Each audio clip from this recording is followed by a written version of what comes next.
And let's open our Bibles in the book of 2 Corinthians. 2 Corinthians chapter number 5, verse number 17. I know this is a very common verse. I know some of you na-memorize niyo eh. But let's read it sa inyong Bible. Okay? Wala na ko gi-flash ang verse, but if you have a Bible, please read sa inyong Bible. 2 Corinthians chapter 5, verse number 17. Unsa gingon sa Bible? The Bible says, "Therefore, if any man be in Christ, he is a new creature. Old things are passed away. Behold, all things are become new." So dihang naluwas da ita, nahimutang bag-ong binuhat sa Dios spiritually. Amen. Sa dihang gidawat nato si Jesus Christ through faith, no? Pinagi sa pagtuo, nahimutang new creature. Ang mga old nga atong ginabuhat sa una are passed away. Behold, all things are become new. So the title of God's message this afternoon, gitatulan ako ni changed. Changed. Past tense, di ba? Nausab na ba?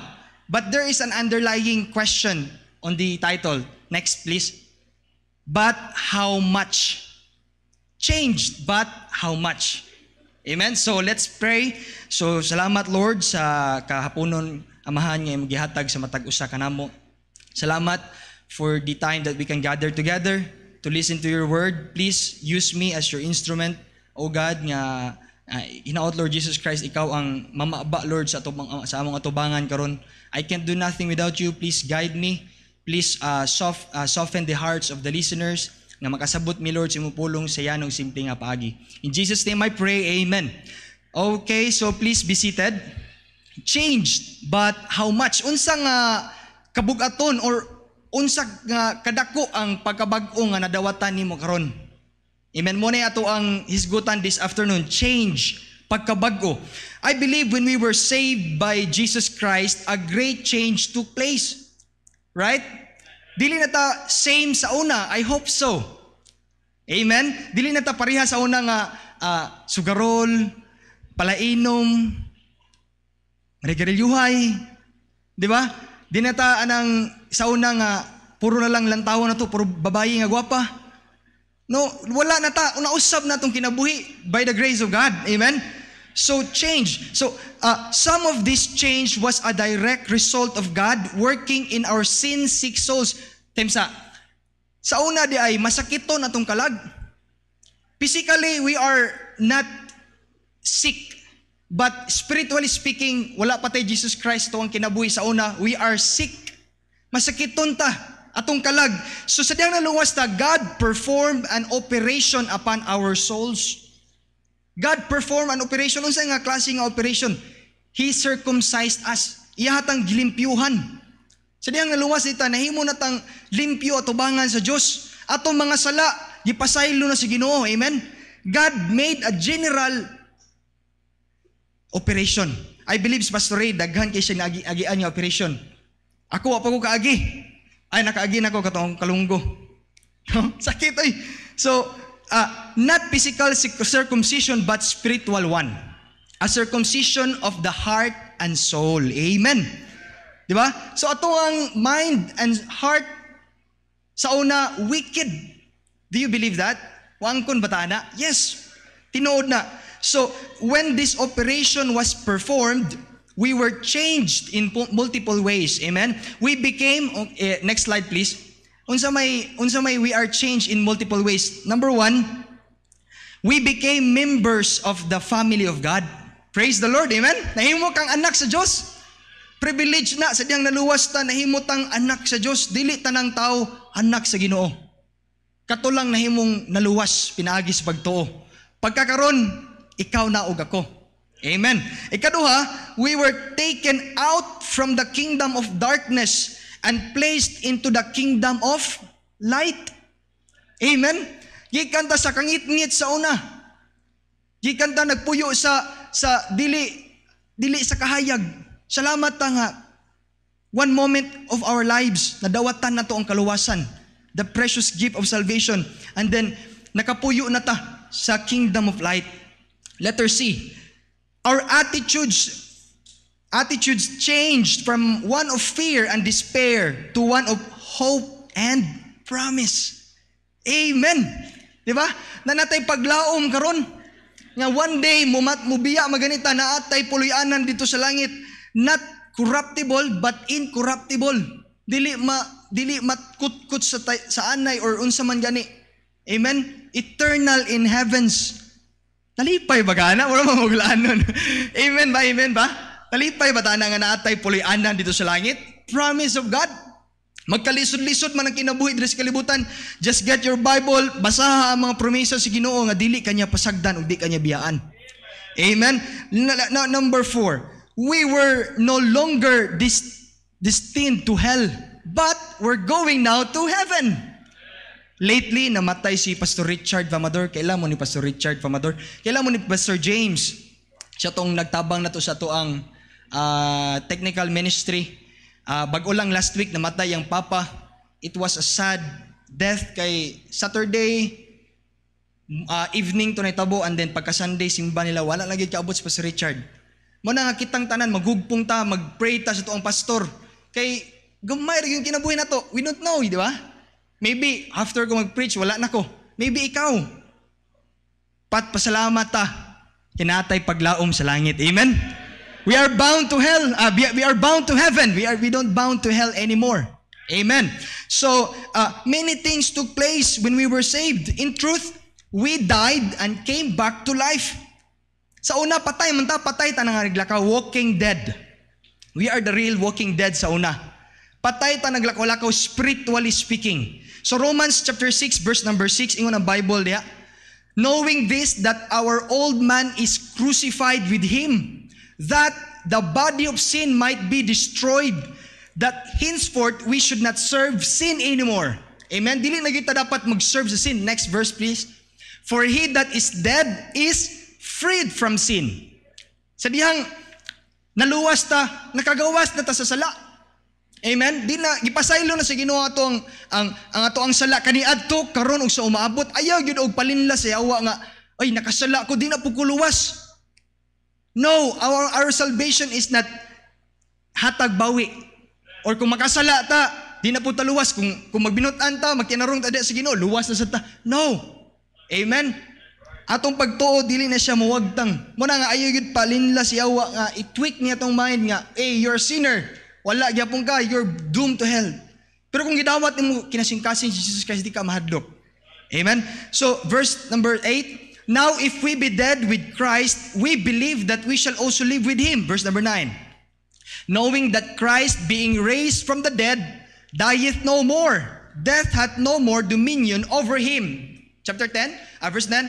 For in that He died unto sin once, but in that He liveth unto God.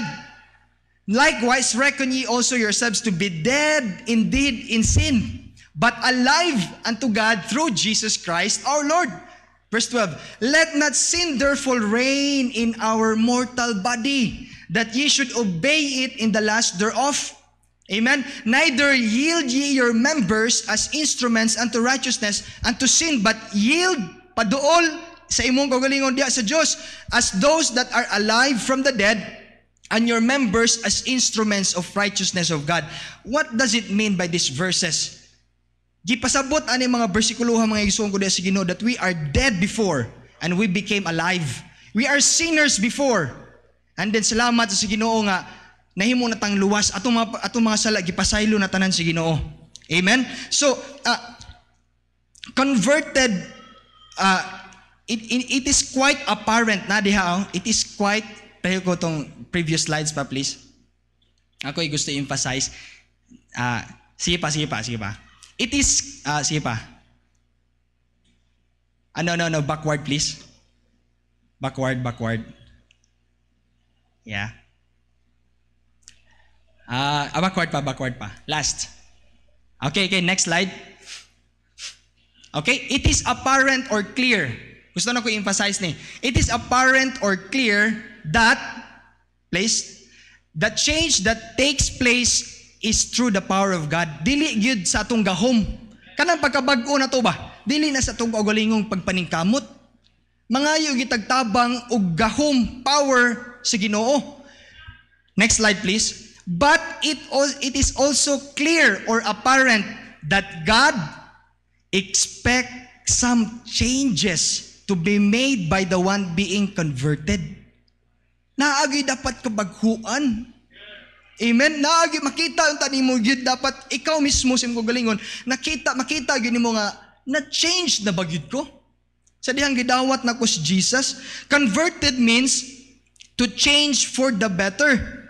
An improvement, a change that can be used to benefit others. Muna yung gitawag nga na-convert na ta. Na-change na ta ba? Naluwas na ta. Next slide please. Naku illustration rin. Electrical transformer. Kasi kailan eh. Kita magkita no sa poste no. No, klaro kayo no. Electrical transformer.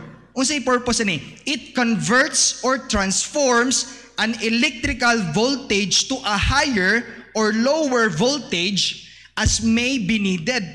Its products benefits those using electricity. Imagine ko walay transformer, tanan na to appliances sunog yun. Amen? Converted. Gikan sa planta, yung latay, agi sa transformer, paingon dito sa mga balay dayon. Di ba? Useful, no?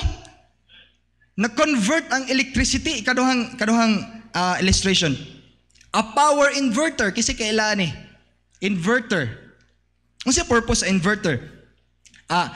If imuhan siyang i-plug in, i-plug in ni mo na sa, kabantay ka ng red o itom, i-connect ni mo na siya sa car battery. Which is, ang car battery is a direct current. Naanay power ang battery, mga baterya. Which is, i-connect ni mo siya diha para i-convert niya dayon or i-invert niya dayon ang current sa AC. Kailan mo na mga AC, DC o AC sa electrical. Kanang AC, alternating current na dayon na siya. Mo na siya gamito ni mo ipaslak ni mo na imong plancha, kabantay ka ng lubot niya diha. Diha ni mo ipaslak ang plancha, TV, para magamit ni mo dayon si mga appliances. Diba? Need conversion. So, in every one of these examples, nga kung ipakita sa inyo ha, a change must take place for them to be useful. If that change does not take place, they are useless to the users. Atong i-apply sa itong Christian life. It can be said that for us to be useful in functioning in the kingdom or sa itong pagpangalagad sa Ginoo as part of the family of God, a change must take place also in us. Dili kita magamit sa Ginoo kung wala gyud kausaban pa sa itong kinabuhi. Lisod kita gamiton sa Ginoo. Pwede magamit ka sa mubo lang ang panahon pero dili kita mulungtad kung wala gyud pagbag-o sa itong kinabuhi. Nasabtan ba nato na? Amen? Amen. So, but how much of change is expected by God? Unsa man kadako nga pagkabag-o? What takes place sa atong kaluwasan? We essentially die and then come back to life as a child of God. The scripture explains the change that takes place from death to life. Akong nanapoy ko laing example. I am about to explain you death to life. Na verse there is a 1 Corinthians chapter 15 verse 35 to 38. But some men will say, how are the dead raised up? And what body do they come from? Thou fool, that which thou sowest is not quickened except it die. Kabantay ka na mong tanom ka?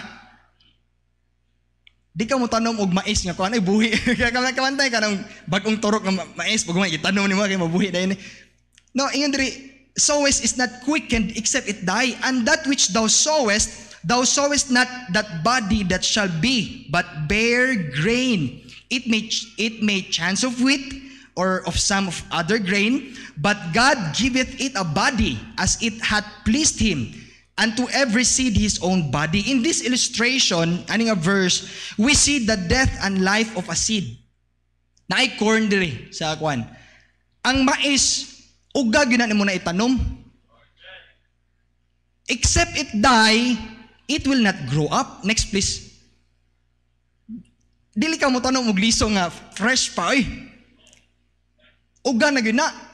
Di ba? Kabantay ka ng mga seedlings. Except it die, it will not grow. Next please. I-compare na to. Kana fresh mo ginao sa fresh mo ginang mais kana bang bag-ong inabrihan. Dili gyud mo tubo. Makaon man lahi man ang dakog kalahian ang ang patay nga seedlings o ang bag-o nga kinuha nga corn, di ba? So what I mean is again, we see the total and absolute change that comes about from death to life. We are dead before. We are dead in Christ before. We are not sons of God before. But salamat sa Ginoo, we have eternal life now. Amen? Nga atong ipuyo unya dito sa langit for all eternity. Amen? It is not a little change. It is not a temporary change. It is not a hidden inner change, but it's a total and absolute change. Dili siya temporary nga pagkabag-o lang atong nadawatan nga kaluwasan. Nga pagkabag-o di sa Ginoo. Amen? Don't get me wrong, ang pagkabag-o dili siya one click. Dili. Gradually, hinahinay mabag-o atong kinabuhi. Dili ingon niya, nadawat na ako Jesus Christ, biyaan na ako ni tanan. Pero na yung mga Kristiyano, praise God, murag paspas kay ilahang pagbag-o. Pero nakapag-iuban na to diri karon, I believe, nag-struggle pag yun. Na ako'y nailhan. Grabe yun, puro kinamugulangan iyang anak. Kita jud ko yun, mag-invitation, sahay, mag-pray man dyan ko, samtang ga-play ko sa piano, mag-pray ko, Lord, inig-invitation ng ta, Lord, na mo dawat nga kalag. Di lang na kayo, nagduyog ko diha nga murag wala lang. Nag-ampo sa ko, Lord, naantay, usa ka kalag, duha ka kalag, mo raise silang kamot. Makita dyan ko ito niya yun. Musaka siyang kamot, mo isa silang iyang kamot, mo dawat siya sa Ginoo. Kapila niya gidawat ang Ginoo. Pero subok ino naon, murag kinamugulangan, puro yang anak yun. Muna nga, susihon na to. Unsa ba di gini nga klase nga change? Absolute ba ni nga change? Or temporary change rin yung nabati na to ba? Bas hindi pataluwas, amen? So if we were changed at the time we were saved, the change should follow the same direction as these changes. It should be complete. It should be visible change. Makita gyud dapat nga pagkabag-o. Dili man sa ingon, ang pagkabag-o na to dapat makita sa gawas. You cannot say to God niya, Lord, na-change na ba ako? Pero outside, nga itong binahatan, makita sa itong mga kauban niya Kristiyano niya, murag, wa pa man mausap niya kung kauban, no? Diba? So, it should be visible change. Many things will change inside our hearts, but the fruit of that change should be seen outside. How much do we need to change? Have we really changed? Or are we faking out our change? You be the judge. Ikaw ang maka-judge. Dili ako, dili atong mga men sa church. Dili. You'd be the judge. Point number 1. We need to overcome the control of sin in our lives. We need to overcome the control of sin in our lives. Don't get me wrong. We are wrestling day by day in our flesh. Grabe gini, pinunganay yun, lo. Marami tawag, tag of war ba? We are wrestling every day. Before we were saved, okay, listen to this, by faith through Jesus Christ, our lives, we gave into urges, mga hatak, bira, temptations, desires, and sin ruled in our lives before. Diba? Wala kita nang gitawag nga pangginoo sa una. Sa una wala jud ko nang ingon niya murag musimba ta aron ma-just nun ta. Usay ganahan atong lawas og kanang binuang, di ba? So sa dihang naluwas ta dili sa ingon nga nakuan di nakakabuhat ana naagi yawa nga mutintal pa nato. Kabalo ba yang yawa sa tong weakness? Amen. Kabalo ba yang yawa sa asa ta mahagbong? Mo na nga gusto sa Dios nga pangayoon nato sa Ginoo that we can control the sins in our lives. Amen. Di na to i-satisfy ang atong flesh. So Romans chapter 6 verse number 16. Know ye not that to whom ye yield yourselves servants to obey? His servants ye are to whom ye obey. Whether of sin unto death or of obedience unto righteousness. But God be thanked Praise the Lord, that ye were the servants of sin, but ye have obeyed from the heart that form of doctrine which was delivered to you. Verse 18, lindot kayo nga verse, being then made free from sin, ye became the servants of righteousness. Amen. In the life of a born-again child of God, sin should not be occasional exception. Dili na gyud dapat ang sala kanunay na nato ning mahimong siyang norm of everyday life. You get that?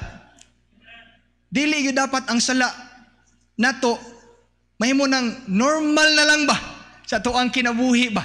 So dili bot pasabot nga luwas ta, di na kita kaluwas, okay? Di na kita ka sala. We can still sin, but we should ask God, Lord, please help me. Tabangi ko, Lord, nga dili ko magpakasala di asimuha. Tabangi, grasya rin taon sa Ginoo ning tanan. Amen? Pangayoon na to si Ginoo.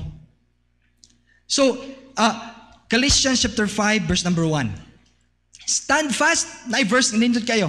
Stand fast, therefore, in the liberty wherewith Christ had made us free, and be not entangled. Unsa na siya? I be not be prisoned or chained. Kanabang kadina again with the yoke of bondage. Okay? Another verse, 2 Peter chapter 2. Kani may warning sa tuwa. Kung dili kung atong inormal bitaw, kung bitaw magpakasala ta, mura bitaw normal na nato ang pagpakasala. Sayo ba yun na? Kay as a child of God, dapat kung makasala ta na ay Holy Spirit nga mo convict sa tuwa. Makasala, maganita, mahulog ta, naamogi Holy Spirit nga mo convictar sa to. Pero kung wala ni mo na mabati si mong Christian life nga dili ka makonsensya, awayon ni mo isig Kristohanon, ni mo malipay ra ka. Libako ni mo imong isig Kristohanon, malipay ra ta. Kundi wala ganito conviction, why Holy Spirit nga mo convict sa imo ha, maybe pangutana imong galingon, luwas na bagyo kahako. This is a warning. 2 Peter 2:20 to 21. For if after they have escaped the pollutions of the world, amen, naka-escape na taan yung pollutions of the world, through the knowledge of the Lord, of our Lord Jesus and Savior Jesus Christ, they are again entangled therein and overcome. The latter end is worse with them than the beginning. Verse 21. For it had been better for them not to have known the way of righteousness, than after they have known it, they turn from the holy commandment delivered unto them. Mas maayo pa'y wala lang kita makabalo sa kaluwasan. Mas grabe pa noon na to ang condemnation. Muna nga, kaning atong kaluwasan niya nadawatan, pasalamatan nato sa Ginoo. Amen? Amen. Out of 7 billion of people of this world, usa ka sa giluwas sa Ginoo. Praise the Lord. Amen. So, second point.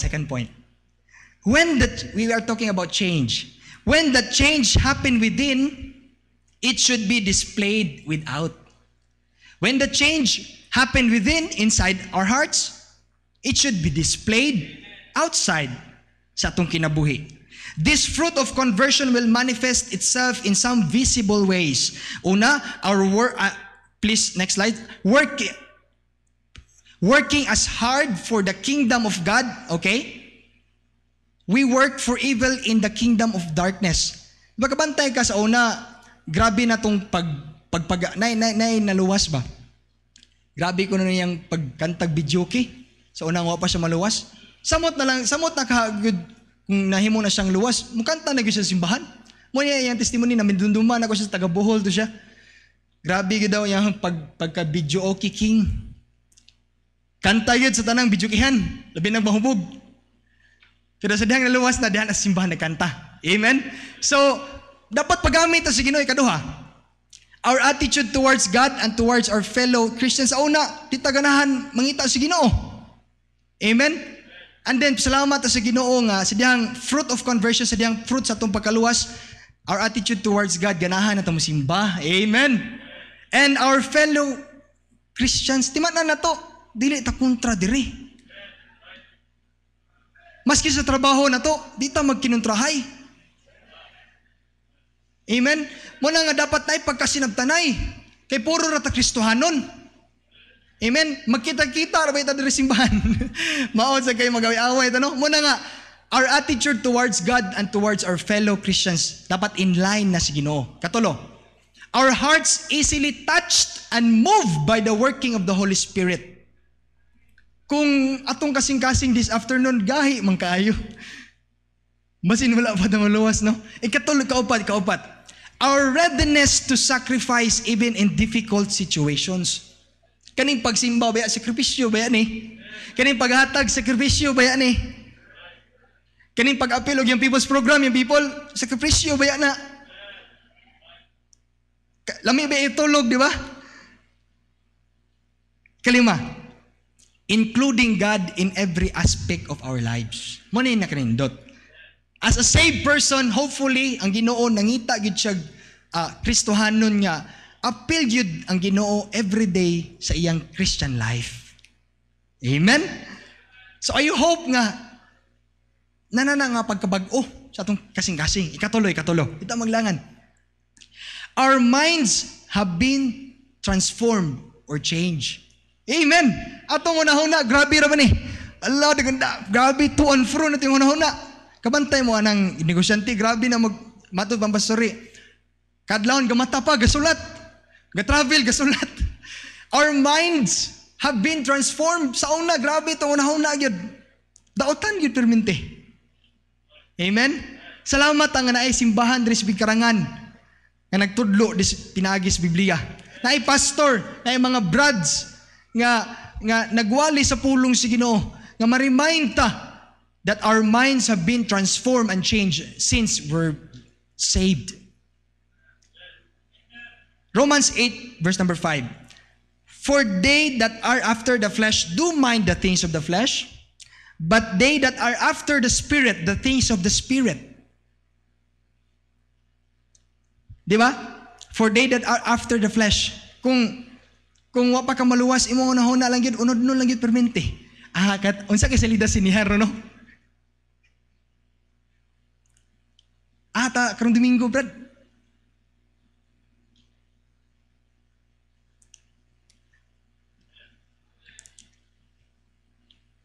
Second Corinthians 10 verse number 5. Casting down imaginations and every high thing that exalted itself against the knowledge of God, and bringing into captivity every thought to the obedience of Christ. Ipakontrol yun dapat na to itong una-una sa Ginoo. Kaya kanya itong una-una, grabe ni, mag-wild ni. Labi na mga lalaki, makita og gwapa, agoy. Di ba no? Magdagandagan sa itong una-una ba? Muna nga dapat itong una-una ipakontrol na ito sa Ginoo. Lord, please, control my mind. Pangayua sa Ginoo, maski pa babayi. Lalaki rin ay. Babayi po, di ba? Lord, please, control my mind niya. Dili ang ako magpalabis akong gugma ni Brad. Kaya murag halos na lang si Brad, ako makita sa una-una. No, dili ang tamag, ipakontrol na ito itong una-una sa Diyos. Romans 12:12, and be not conformed to this world, but be ye transformed by the renewing. Maragag nag-renew lisensya ba? Renewing of your mind, that ye may prove what is that good and acceptable and perfect will of God. Our mind should have changed. They are now on a new direction under a new control, which is the Lord. Now that we are of the Spirit, we think on spiritual things. Amen? Naaba ni mo na nga mind? Nga matag Domingo kanahon na ka nga dito ko dapat simbahan. Amen. Salamat sa Ginoo nga naay mga members of diri nga makita lang to sa una Thursday lang. Pero salamat, praise the Lord, na nasa Sunday morning. Amen. Sunday morning ra makita sa una, pero salamat sa Ginoo, whole day na gyud. Sa una, afternoon na gyud simba, pero salamat sa Ginoo, Webis, Sabado sa buntag ug afternoon na gyud. Amen, di ba? Kaya naman, we think of spiritual things. Kaluwas naman kita. We consider spiritual decisions in life. And lastly, as I close, changed. How much? Last. Our hope, trust, and confidence has changed. Ang ato ang paglaom sa una, diri ra gyud sa kalibutan gyud. Ako sa una, ang plano na ko mahimo kong pilot. Ganahan ko yung pilot sa una. Kaduha, may eskwela kong PMA, pero ako kabalo ng nada exam na PMA, no? Nag-enroll na ako sa college, nautical. Agoy, kaya wag yung gitugot si Ginoo. Kay colorblind man po ko. Mahugyapon din, no? Dili gini kabuton si Ginoo. Kay ipugos na ako mag-PMA ko. Naamagipon ni eye test. Pugos ni mo na nga mag-pilot ka. Naamagipon ni eye test. Wala na, natubag tanan si Ginoo katong mo-enroll ko nautical. Agoy, sango man ko sa Ishihara test. Kailan mo na Ishihara test? Ano siya eye test? Our hope.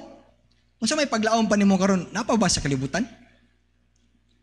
Trust.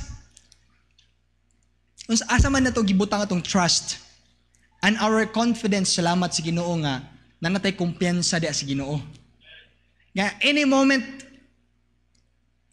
whatever happened things in our life, salamat nga nanatay confidence di sa Ginoo nga makasalig ta niya, makapray ta niya, makapangayo ta niya kung natay mga problema. First, financially. How, basig, na-bothered pa ta ba sa itong financial crisis? Crisis ba karon kay COVID pa? Financially, nausab na. Amen? Sa una, grabe na ito pa rin kamot. Apil, Domingo, trabaho.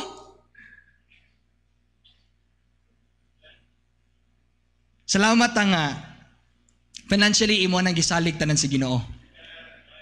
Amen? So, di na ito gukto ng kwarta may igsuon. Kaya ang Ginoo tag-iya tanan sa bahandi sa kalibutan. Unahon mong Ginoo, God will gonna replace you more than what you're thinking right now. Kaduha, physically. We trusted in our muscles, our ability to perform. We take vitamins, exercise, doctors, medicine. All of those things are good. But kung kana mo'y priority na to physically, no, diha na ito gibutang atong trust, hope, and confidence, ma-fail ta kayo naman itong lawas, madunot ni. Moabot ang panahon niya, maluya ka, maluya ta dudong. Dako pa taglawas karon pero maabot ang panahon, mayut-yut ni. Dito kasalig sa itong lawas eh. Muna nga kung pinakanindot nga, mapagamit ni mo yung lawas di sa Ginoo. Be involved in the ministry. Unsa man yung ministry ako pilan, Brad? Tagkang ministry sa church. Sulwining, tudlog bata, Bible study, maglimpyo sa church. Nay mga men sa ubang churches, labi na sa Cebu ha, kay Mother Church man itong Cebu, no? Grabe, mga men nila tigmap. Kasi nag-experience youth conference. Diba, kabantay mo guys, no? Katong mga naka-appeal. Grabe, mga men, map, oy. Dili Bible student, dili staff ang nagmap. Men. Pagamit ta, oy. Amen, amen. Gamit ta, kay magamit ta bisan asa. Dili ingon nga, ay, dili ko gamit, oy. Magamit ka, supporter re ka. Diba, nagtabang mga kasabluhaton, oh, you are being used by God. Pagamit sa Ginoo ang tanang resources nimo. Katulo, spiritually. Sa una atong paglaom sa una no, mahilangita pinagi sa pagbuhat og maayo. Magampo sa pito ka magtuman sa 10 ka sugo. Grabe sa una gyud. Ang samong simbahan kung mayong kahisgot kag buhol, grabe ka devoted ang mga tao. Dili nimo basta-basta mabaybustudihan ang taga-Bohol. Ma-convert dili, ma-save ng anak, pero ang ginikanan na maglisod jud ka. Muna nga no wonder kasagara gyud sa mga kasimbahanan sa Bohol, gagmay rig kay membro. Kaya naman lisod kayo dalon di sa Ginoo. Pero pasalamat ta diri sa Mindanao, na-appreciate gyud ako diri gyud sa Mindanao kay magsulwining ta, udawat din sa Ginoo, di ba? Amen. Dili lisod sulwiningon, dili lisod sultian sa pulong sa Ginoo niya, di pa kita magpagamit. Privilege na kayo na. Kaya kung dito mo sa pulong sulwining, kuyugan na mo dito. Lisod yung kayo, kaya naman ang unahuna sa mga tao, relihiyon. Uy, magabaan ko ni San Agustin. Panagustin ba among patron dito? Mamista pa gani usahay mga Kristohanon po dito. Dinabay ti pamista dire. Uy, imin oh. Wala na ta ng pista. Amen. Kay atong spiritual life gihatag na to si Ginoo. Amen. Wala na, di ba? Ato nang hinahinayang pugong ba? Kay bitgon man to siya. Uy, lami kayong hamunada. Lami kay litson. Wala na, spiritually speaking, gusto sa Ginoo atong ihatag atong hope, trust, and confidence spiritually diya sa Ginoo. We trusted now in our all-powerful God who can bless us financial blessings in life, physical blessings in life, and material blessings in life. Dapat hibaluan nato nga sidang luwas ta na nagipagkabag-os ng kinabuhi. Amen. So I hope nga kani nga mensahe na himong blessing sa tuwa. Gamay lang pero I hope nga mo turok ni sa tong kasing-kasing matiman-an nato nga God requires a great change in us. Mga itagtabang sa Dios. Palikod ko sa inyong ulo piyon sa inyong mata. Lord, salamat kayo sa kapunon. Salamat kayo sa imong mensahe, Lord, nga nag-remind ka namo. Thank you, Lord, for the precious gift of salvation. Imong gihatag sa matag usa ka namo. Thank you, Lord, that one day, matubang media si Muha. Salamat, Lord, nga ikaw naghatag og kaluwasan nga sigurado gyud dili gyud hatag bawi, Lord. Salamat, Lord, sa imong gugma nga ni kanamo. Salamat sa imong pastor, salamat Ginoo sa imong desire sa diri sa among church. Salamat sa tanang members, Lord, diri nga church. I pray personally, nagpray ko, Lord, nga ikaw magapanalangin kanamong tanan. I-bless ang ilang mga trabaho, Lord, ang ilahang negosyo, ang ilahang farm, or unsa man gini ang income na ilahang trabaho karon. Nagpray kung ikaw magapanalangin. Dalaygon ka, Lord, sa balay katapusan. I bring you back all the glory and praise and honor. In Jesus' name I pray. Amen and amen. Amen.